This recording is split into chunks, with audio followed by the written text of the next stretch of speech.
Selamat pagi anak-anak, apa kabarnya pada pagi hari ini? Semoga semuanya dalam keadaan sehat dan tetap semangat ya anak-anak.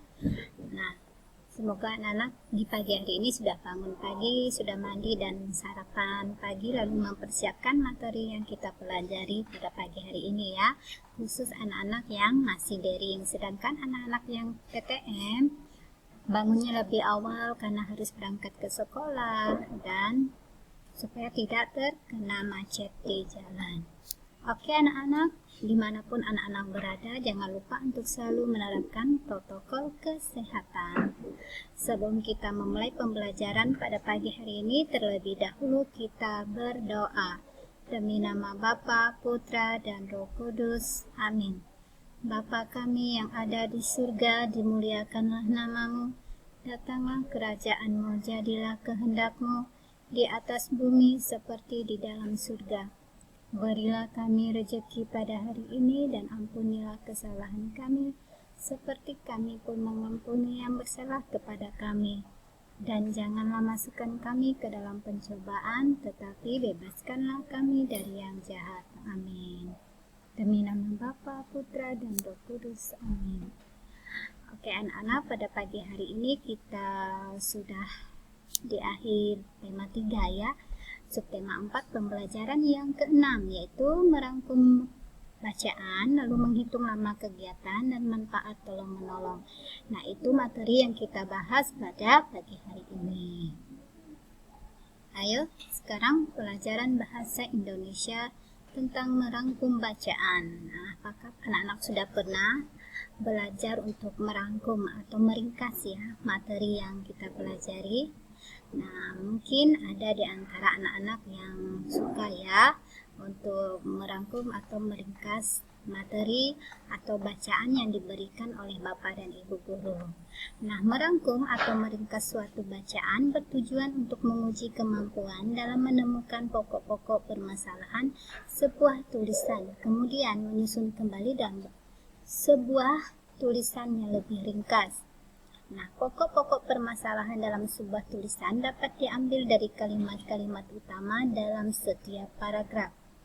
Kalimat utama adalah kalimat yang mengandung gagasan utama. Gagasan utama adalah gagasan yang menjadi dasar pengembangan suatu paragraf. Gagasan utama tersebut kemudian disusun kembali dengan bahasa kita sendiri. Nah, itu ya anak-anak.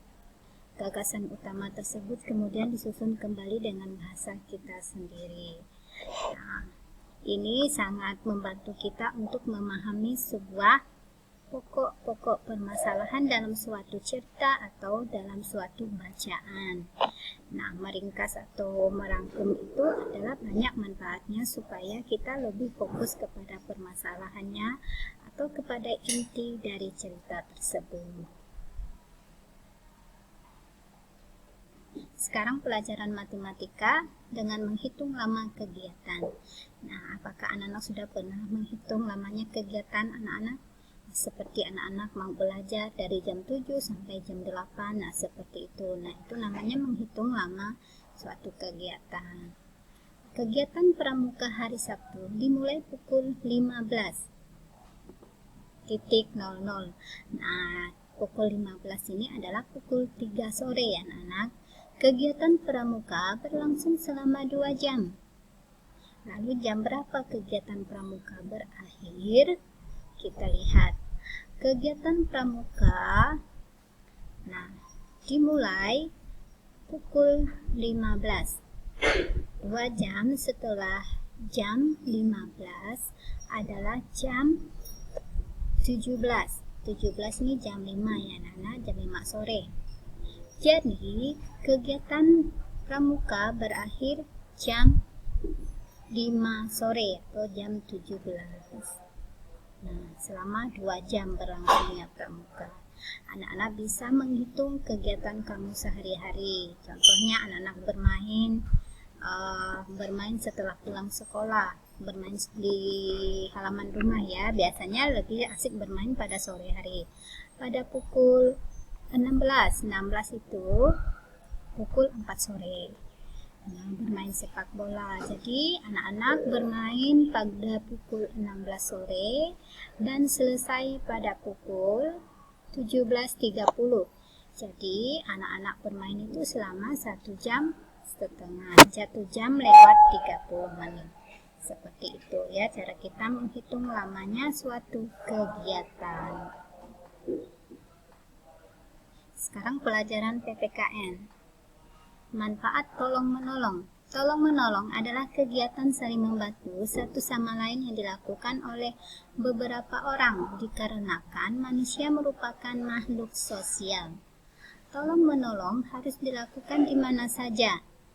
Nah, kita perhatikan di sini adalah manfaat tolong-menolong antara lain: 1. Pekerjaan berat menjadi ringan dan cepat selesai. 2. Mempererat tali persaudaraan. 3. Menciptakan persatuan. 4. Menumbuhkan kerukunan antara sesama manusia. Nah, itu ya, banyak sekali manfaat tolong-menolong atau manfaat gotong royong juga ya. Banyak. Nah, di sini adalah contohnya menolong seorang nenek yang menyeberangi jalan. Kamu perhatikan ya, di sini yang pertama itu menuntun jalannya si nenek. Yang kedua, anak yang kedua ini membawakan barang-barang bawaan si nenek. Nah, ini ya, seperti itu. Anak-anak di rumah juga bisa tolong-menolong. Menolong adik yang kesulitan mengerjakan PR, membantu mama yang kerepotan, atau menolong papa yang sedang mencuci mobil atau motor. Tuh. Sekarang ada tugas individu. Nomor 1. Rajin membaca membuat kosakata kita semakin apa. Yang kedua, ayah bekerja di sawah pada pukul 7 pagi. Lalu ayah selesai dari sawah pada pukul 15. Berapa lama ayah bekerja? Nomor 3 ini jam menunjukkan pukul berapa ini. Nomor 4, sebutkan manfaat tolong-menolong. Yang kelima, apa saja bantuan yang kamu berikan kepada teman-teman yang terkena bencana alam. Nah, sebutkan bantuan apa saja yang kamu berikan kepada temanmu yang terkena bencana alam atau musibah lainnya ya. Oke, anak-anak, tugas ini dicatat di buku tugas tematikmu, lalu dikumpulkan di classroom.